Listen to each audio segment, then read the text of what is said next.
Topic जो वो cover करने वाले हैं। तो चलिए चलते हैं सीधे सेक्शन पे। सेक्शन 7 क्या कहता है Himachal Pradesh land revenue act 1954 का। तो देखिए सेक्शन 7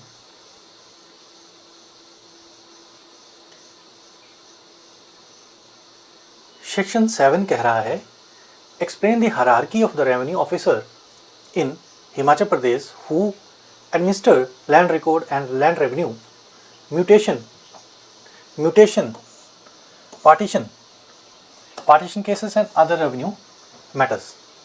ठीक है, तो इस सेक्शन 7 ये कह रहा है कि हायरार्की के बारे में ये बता रहा है कि इसकी हायरार्की कौन करता है, कौन जो वो who is administer the land record and land revenues and mutations कौन करता है पार्टीशंस के केसेस में एंड अदर के मैटर्स में।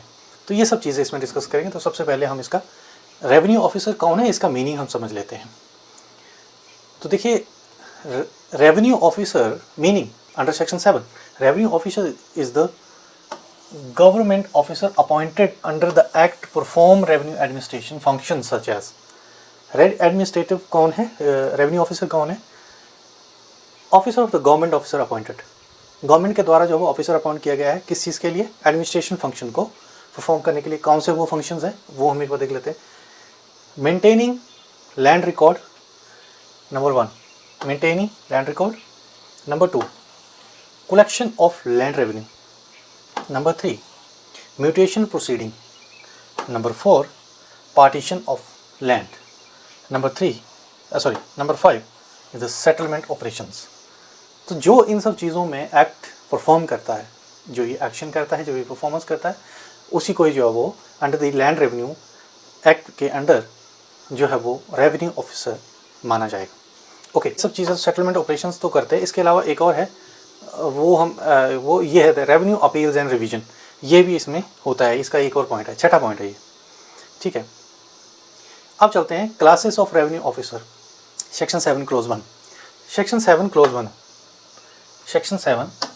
1 देखिए इसके प्रोविजंस कर लेते हैं। तो सेक्शन 7 क्लोज 1 ये बोलता है classes of revenue officer, classes के बारे में। The act provide the 5 classes of revenue officer. 5 classes है, कौन कौन सी। नंबर 1 फाइनेंशियल कमिश्नर, FC जिसको कहा जाता है फाइनेंशियल कमिश्नर, सबसे टॉप का जो रेवेन्यू ऑफिसर होता है और इसको फाइनेंशियल कमिश्नर कहा जाता है। फंक्शंस क्या है इनके, highest revenue authority of the state. Like कि हिमाचल की राजधानी शिमला है तो रेवेन्यू ऑफ द स्टेट, तो ये हो सकता है कि राजधानी में जो सबसे टॉप में उनका जो ऑफिस वहीं पे होगा। ठीक है, जहाँ पे सारे एडमिनिस्ट्रेटिव लेजिस्लेटिव फंक्शंस होते हैं। Exercise the overall control over the revenue administrative. तो रेवेन्यू एडमिनिस्ट्रेटिव जो है, सभी जो रेवेन्यू एडमिनिस्ट्रेटिव है उन सब का कंट्रोल जो है वो इनके पास रहता है। Here revision and important appeals, revisions and important appeals जो की जाती है जो लोअर एडमिनिस्ट्रेटिव रेवेन्यू ऑफिसर्स के पास, या जो भी मतलब इनकी जो है वो सभी की सुनवाई जो है यहाँ पे होती है। ठीक है, उसके बाद करते हैं पोजीशन इन हायरार्की हाईएस्ट। तो पोजीशन इन हायरार्की हाईएस्ट, तो सबसे ज़्यादा जो हायरार्की, जिसके हायरार्की का मतलब होता है कि top level to bottom level किस तरह का मैनेजमेंट सिस्टम होता है, उन सबको, और उस हायरार्की में कौन सा डिपार्टमेंट, कौन सा ऑफिस जो वो किस ऑफिसर्स को दिया जाता है, वो ये चीज़ डिसाइड होती है। तो सबसे हाईएस्ट पोजीशन जो वो हायरार्की में ये होती है, फाइनेंशियल कमिश्नर की सबसे टॉप पोजीशन होती है।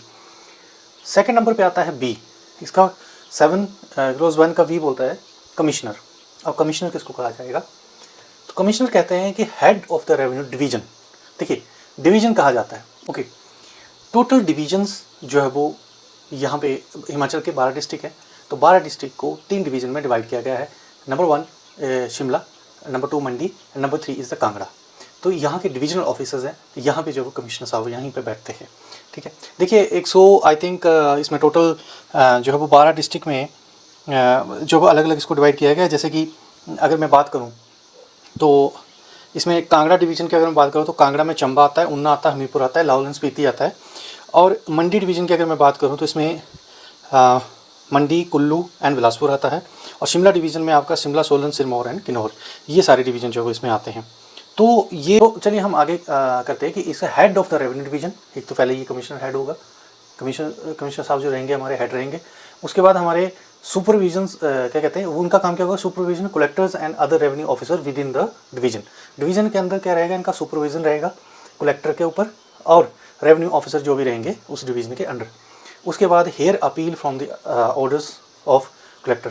देखिए जैसे कि मैंने पहले बताया कि जो लोअर जो इनके सबॉर्डिनेट्स हैं जितने भी हायरार्की वाइज, तो उनकी जो अपील्स रिवीजन्स होंगे वो सब ये सुनेंगे। देखिए हायरार्की वाइज हम बात कर रहे हैं, टॉप लेवल्स हमेशा रिवीजन रिपील्स तो ये सुनेगा लोअर उसकी ऑफिसर्स की। उसके बाद हम नेक्स्ट चलते हैं, तो हेयर अपील फ्रॉम द ये देखिए ये हमने कर लिया है। उसके बाद आगे चलिए, पोजीशन इन हायरार्की इसका सेकंड हाईएस्ट। देखिए ये भी एक पॉइंट है, इसकी जो पोजीशन रहती है वो सेकंड हाईएस्ट की रहती है कमिश्नर्स की।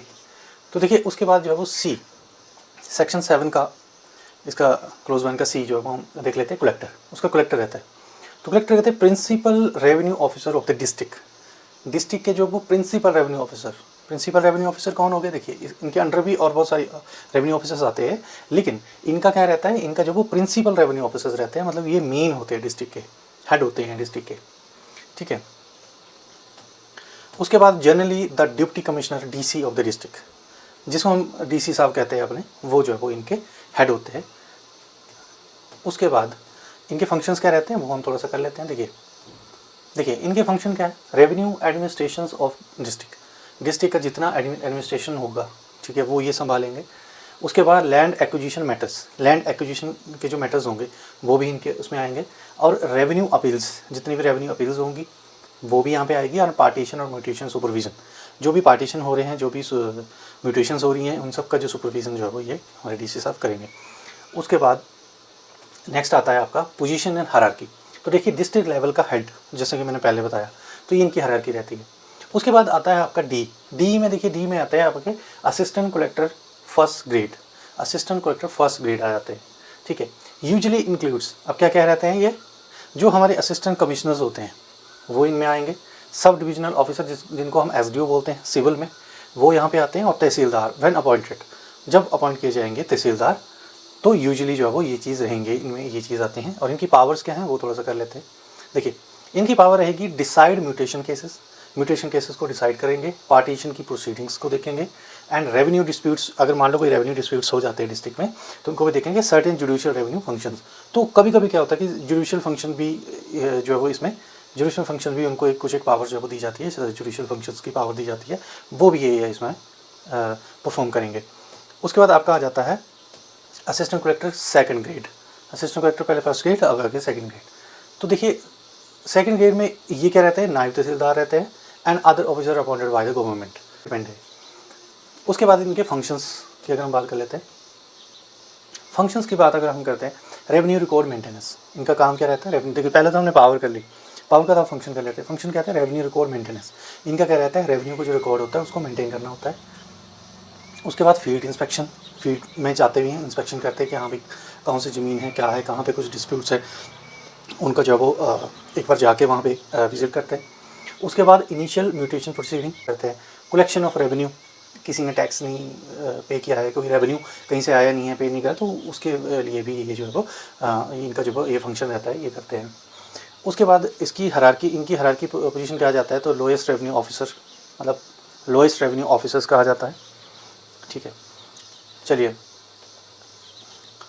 उसके बाद अगला हम करते हैं, तो इसका जो वो सेक्शन 7 क्लोज 2 क्या कहता है। सेक्शन 7 क्लोज 2 सेक्शन, देखिए हमने पहले क्या किया, फाइनेंशियल कमिश्नर, उनके अंडर क्या क्या हायरार्की रहती है, क्या क्या रहता है, वो सारा हमने कर लिया।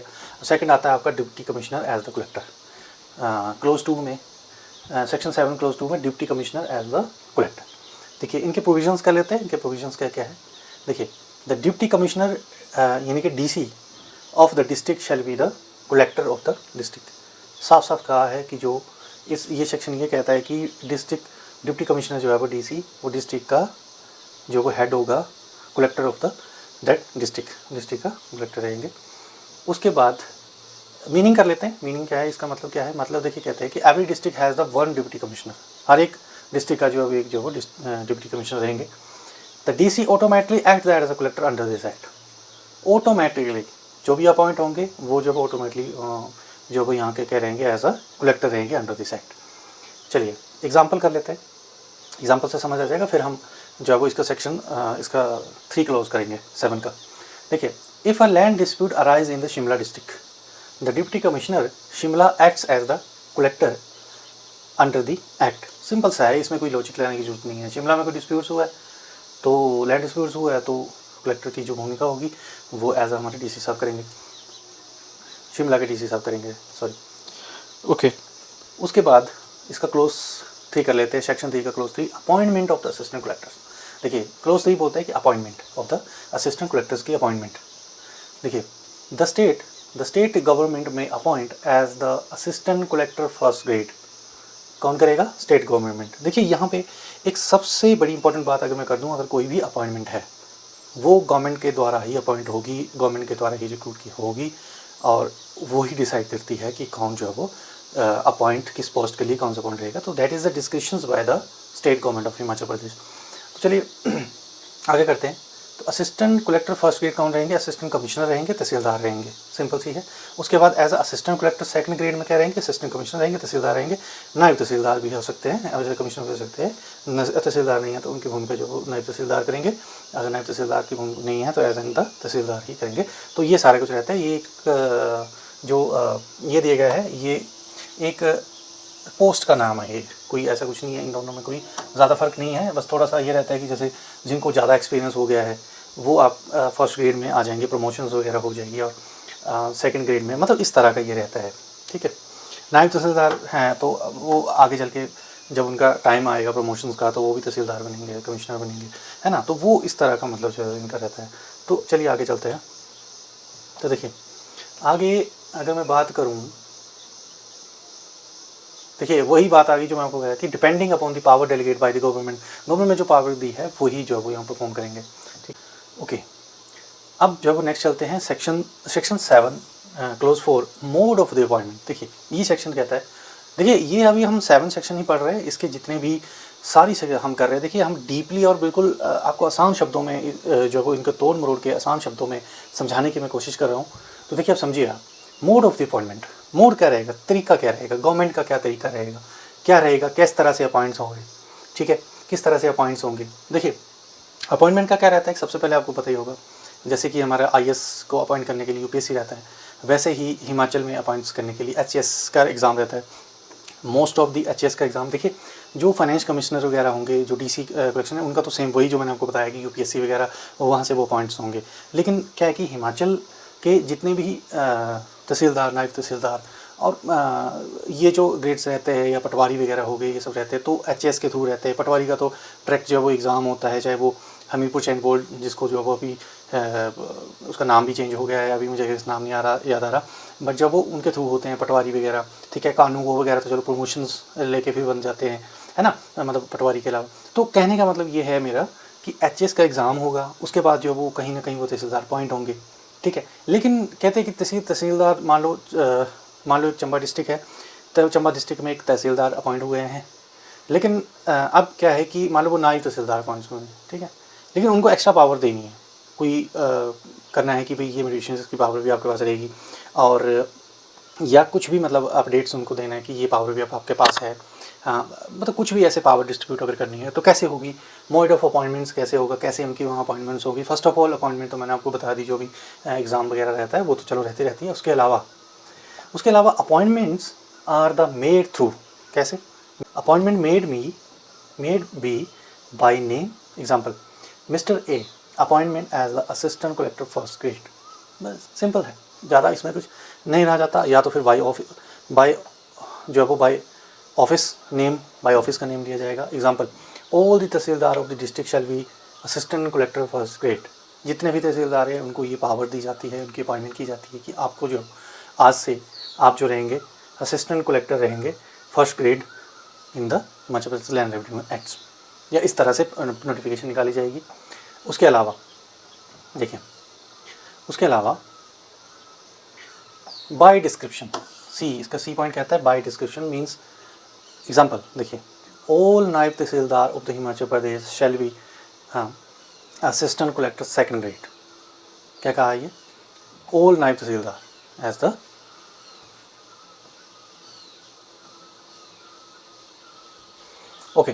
All Naib Tehsildar Himachal Pradesh shall be the assistant collector second grade, बस वही जो मैंने आपको बात करी कि इस तरह से जो है वो नोटिफिकेशन निकाली जाती है।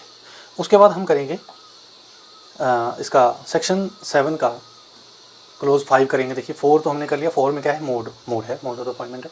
उसके बाद हम सेक्शन 7 का 5 क्लोज करेंगे, jurisdiction of the revenue officer. Jurisdiction क्या रहेगा, देखिए जुरिडिक्शन सबसे पहले समझना जरूरी है, सबको पता है जुरिडिक्शन क्या होता है, एक सीमा होती है, एक बाउंड्रीज होती है, एक पावर एक्सरसाइज करने की एक लिमिट्स जिसको हम कह सकते हैं सिंपल भाषा में जुरिडिक्शंस कहा जाता है, एक लीगल वर्ड है ये। ठीक है, तो आगे हम अगर करें तो इनकी क्या जुरिडिक्शन रहेगी, तो सबसे पहले हम करते हैं फाइनेंस कमिश्नर की क्या जुरिडिक्शन है, jurisdiction extend through the Himachal Pradesh, throughout, jurisdiction extend through out the Himachal Pradesh, all the Himachal Pradesh जो रहेगा फाइनेंस कमिश्नर का, जितना भी हिमाचल प्रदेश का है वो सबका जो इनके अंडर आएगा। ओके, कमिश्नर की क्या रहेगी, सेकंड, देखिए फर्स्ट एफसी की होगी, उसके बाद कमिश्नर की jurisdiction extend through out the revenue division allot him. और जैसे मैंने अभी बात करी कि 3 डिवीजन जो अलॉट है, तो जो डिवीजन के अंडर जो डिस्ट्रिक्ट डिवाइड किए गए हैं वो डिस्ट्रिक्ट जो है इनके अंडर आएंगे, कमिश्नर जी के अंडर, कमिश्नर साहब के अंडर आएंगे। ओके, नेक्स्ट चलते हैं कलेक्टर। तो देखिए कलेक्टर्स की जो रहेगी वो रहेगी जुरिडिक्शन आपकी extend through out his district, जैसे मैंने बताया कि डीसी साहब की जो रहेगी वो पूरे एक डिस्ट्रिक्ट में रहेगी। उसके बाद असिस्टेंट कलेक्टर की जो रहेगी jurisdiction extend within the area where they are posted, जिनका एग्जांपल एक बार चलिए एग्जांपल के थ्रू भी समझ लेते हैं एक प्रॉपर तरीके से। Suppose financial commissioner sit at Shimla, देखिए शिमला का एग्जांपल मैंने वही पहले मैंने चंबा का दिया था, अब शिमला का दे देते हैं। देखिए financial commissioner seats eight Shimla, कौन सिट्स है, फाइनेंशियल कमिश्नर शिमला में है, तो उनकी जो है वो he can exercise the power any of the Himachal Pradesh. Financial commissioner की पावर तो देखिए उनके अंडर क्या है कि उनके अंडर क्या कहा गया था, जैसे मैंने पहले आपको बताया, उनको कहा गया है कि पूरा हिमाचल का जो भी जुरिडिक्शन है, जो भी बाउंड्रीज है लगते हुए अदर स्टेट के साथ, वो उनके अंडर जितना जितना हिमाचल की बाउंड्री है वो रहेगी हमारे फाइनेंशियल कमिश्नर के पास। उसके बाद नेक्स्ट आता है कलेक्टर। देखिए कलेक्टर को एग्जांपल मैंने चंबा से लिया है। देखिए collector of the Chamba can exercise the power only within the Chamba district. जो हमारे डीसी साहब है वो क्या कर सकते हैं, सिर्फ चंबा डिस्ट्रिक्ट का ही जो उनके पास जुरिडिक्शन रहता है। ओके, अब मैंने एग्जांपल लिया है सलूनी तहसील का, तो सलूनी तहसील जो है भाई चंबा की तहसील है सलूनी की, तो can exercise the power only within tehsil jurisdictions. तो देखिए सलूनी के जो तहसीलदार हैं वो सिर्फ जो वो with in the jurisdiction of the Saloni में ही एक्सरसाइज कर सकते हैं अपनी पावर एंड फंक्शंस का। देखिए अब देखिए मैंने थोड़ा सा जो है इनको समझने के लिए एक आसान सी आपको जो है एक ट्रिक बता रहा हूँ। देखिए ये कोई ऑफिशियली या कहीं किसी वेरेक्ट में या कहीं की मेंशन नहीं है, ये इट्स माई पर्सनल जो है वो मैंने एक बनाई है, ओपिनियन है। आप ये याद करने के पर्पज़ से, एग्ज़ाम के पर्पज़ में याद करने के लिए ऑल दी लॉ स्टूडेंट्स और जो भी लॉ से रिलेटेड जो भी स्टडी कर रहे हैं और जो समझना चाहते हैं, सिर्फ उनके लिए है ट्रिक है। अगर इनको समझना है एग्ज़ाम के पॉइंट ऑफ व्यू से तो मैंने मेमोरी ट्रिक बनाई है FCCAA। देखिए F mean financial commissioner, C mean commissioner और C मीन कलेक्टर। ठीक है, FCCAA। A mean assistant collector grade 1, assistant collector grade 2। तो देखिए एक तो इनके नाम के आगे कलेक्टर लगेगा और यहाँ कमिश्नर लगेगा, तो आपके पॉइंट ऑफ व्यू से आप ये चीज़ ऐसे कर सकते हैं FCCAA। मेरे साथ रिपीट करेंगे FCCAA।